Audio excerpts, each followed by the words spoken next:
میں نے اپنی ایک ویڈیو میں آپ سے حضرت محمد کی وفات کا قصہ ڈسکس کیا تھا، جس میں ہم نے دیکھا تھا کہ حضور کی وفات کے فوراً بعد ابو بکر اور عمر سقیفہ بنی سعدہ چلے گئے تھے، جہاں سے 3 دن بعد ابو بکر خلیفہ بن کے واپس لوٹے۔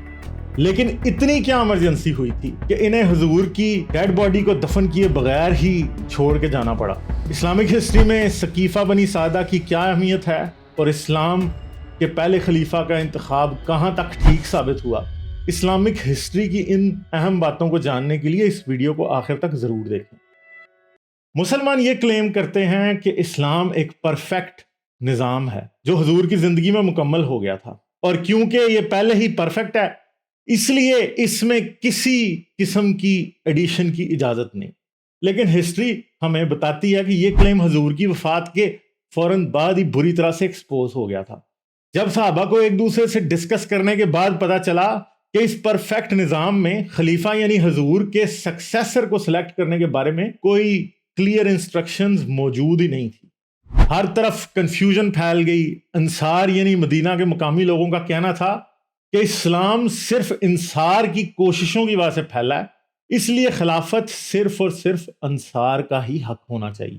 کچھ لوگوں کا خیال تھا کہ حضور اپنے چچا زاد بھائی اور داماد یعنی علی کو خلیفہ نومینیٹ کر چکے تھے، جبکہ کچھ کا خیال تھا کہ خلیفہ کی سلیکشن صحابہ کی مشاورت یعنی کاؤنسلنگ سے ہونی چاہیے، یعنی شورا خلیفہ کا انتخاب کرے گی، اور کچھ حضرات ابو بکر، عمر یا ابو عبیدہ میں سے کسی ایک کو خلیفہ بنانا چاہتے تھے۔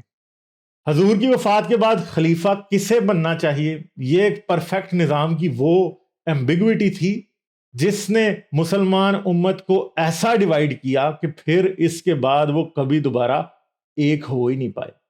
یہی وہ سوال ہے جس نے آج تک اسلام کے 2 بڑے فرقوں یعنی سنی اور شیعہ کو ایک دوسرے کا جانی دشمن بنا کے رکھا ہوا ہے۔ اہل سنت کے مطابق ابو بکر کو پہلا خلیفہ بنانے کا فیصلہ بالکل صحیح تھا، کیونکہ وہ حضور کے بعد مردوں میں سب سے افضل تھے۔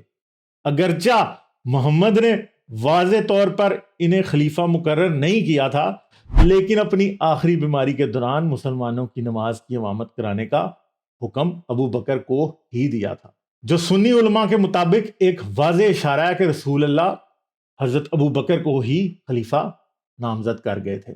دوسری طرف اہل تشیع کے مطابق اہل بیت یعنی حضرت محمد کی امیڈیٹ فیملی ہونے کی وجہ سے خلافت کے اصل حقدار حضرت علی تھے، لیکن ان کا صحیح مقام ابو بکر نے سقیفہ بنی سعدہ میں حضرت عمر اور دوسرے صحابہ کی مدد سے چھین لیا تھا۔ سقیفہ کمیونٹی سینٹر جیسی ایک جگہ تھی، یہ بنی سعدہ خاندان کی ملکیت تھی۔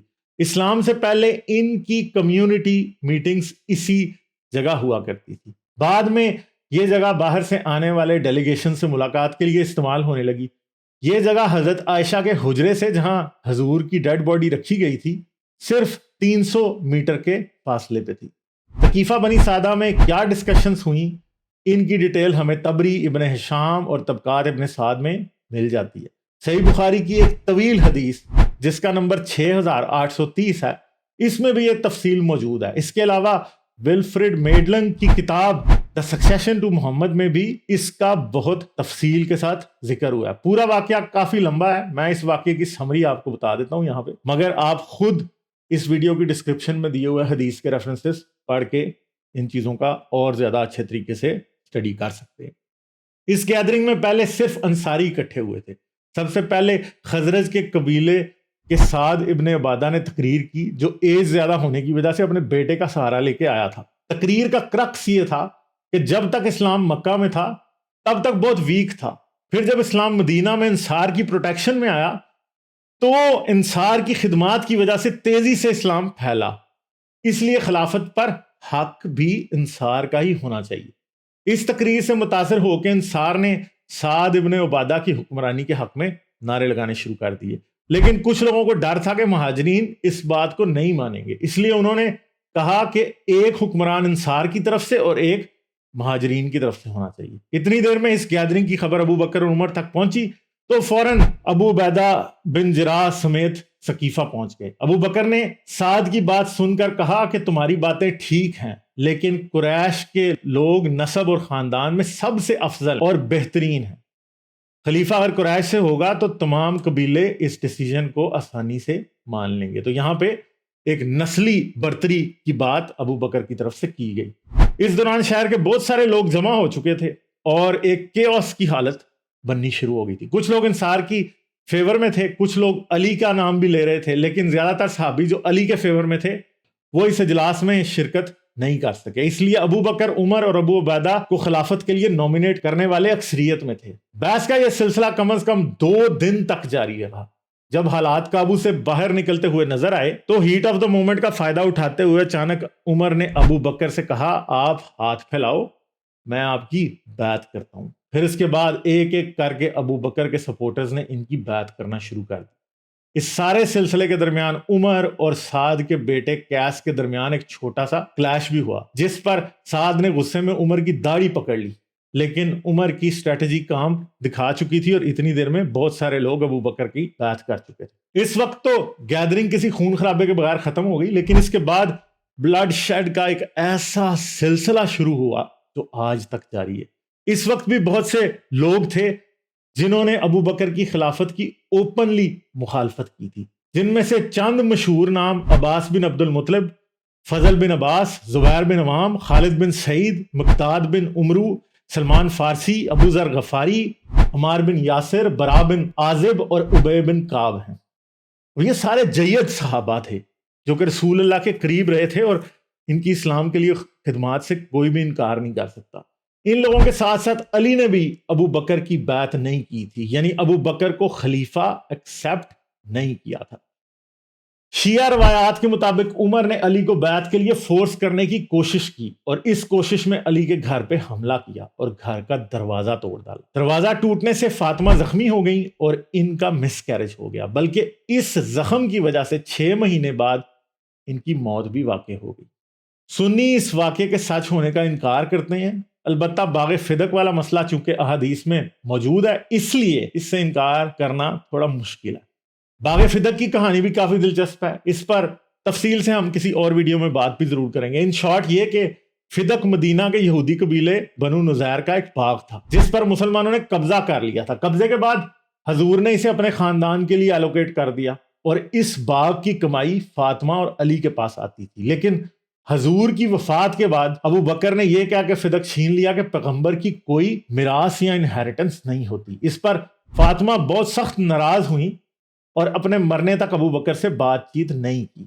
صحیح بخاری کی حدیث نمبر 4240 ہمیں نہ صرف باغ فدق والے مسئلے کی تفصیل بتاتی ہے، بلکہ اس سے یہ بھی پتہ چلتا ہے کہ علی کا ابو بکر اور عمر کے ساتھ کلیش کتنا شدید تھا۔ اس حدیث سے یہ بھی خبر ملتی ہے کہ فاطمہ ابو بکر کی خلافت کے بعد 6 مہینے زندہ رہیں، لیکن اس دوران علی نے ابو بکر کی بیعت نہیں کی۔ فاطمہ کی جب وفات ہوئی تو حضرت علی نے حضرت ابو بکر کو انفارم کرنا بھی ضروری نہیں سمجھا اور راتوں رات ہی حضرت فاطمہ کو ایک نامعلوم مقام پہ دفن کر دیا۔ اس حدیث سے پتہ چلتا ہے کہ فاطمہ کے مرنے کے بعد شاید علی کی فین فالوئنگ کم ہونا شروع ہو گئی تھی، تو مجبور ہو کر علی کو ابو بکر کی طرف دوستی کا ہاتھ بڑھانے کے لیے میٹنگ رکھنا پڑی، لیکن اس میں بھی حضرت علی نے شرط رکھی کہ عمر اس میٹنگ میں شامل نہیں ہوں گے۔ یا پھر دوسری وجہ یہ بھی ہو سکتی ہے کہ حضرت فاطمہ ہی وہ مین بندہ تھی جو کہ حضرت علی کو حضرت ابو بکر کی بیعت سے روکے ہوئے تھیں یا ان سے صلح نہیں کرنے دے رہی تھی۔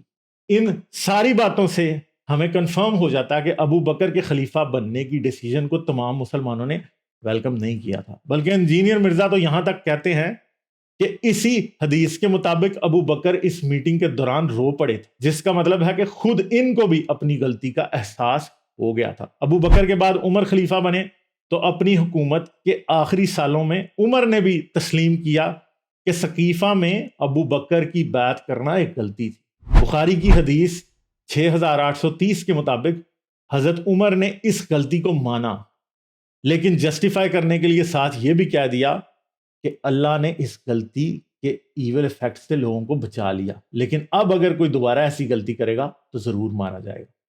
حضرت عمر کے بعد جب تک حضرت عثمان کو خلافت ملی تو مسلمانوں کے درمیان آپس میں نفرت کا جو سیڈ سقیفہ بنی سعدہ میں بویا گیا تھا، اس کا درخت پوری طرح سے تیار ہو چکا تھا، اور یہی نفرت ایک کے بعد ایک تمام مسلمان حکمرانوں کے قتل کی وجہ بنتی رہی۔ اسی نفرت کا کھلا اظہار مسلمانوں نے جنگ جمل، صفین اور کربلا میں کیا، اور یہی نفرت آج بھی سنی اور شیعہ مسلمانوں کی آنکھوں میں ایک دوسرے کے لیے موجود ہے۔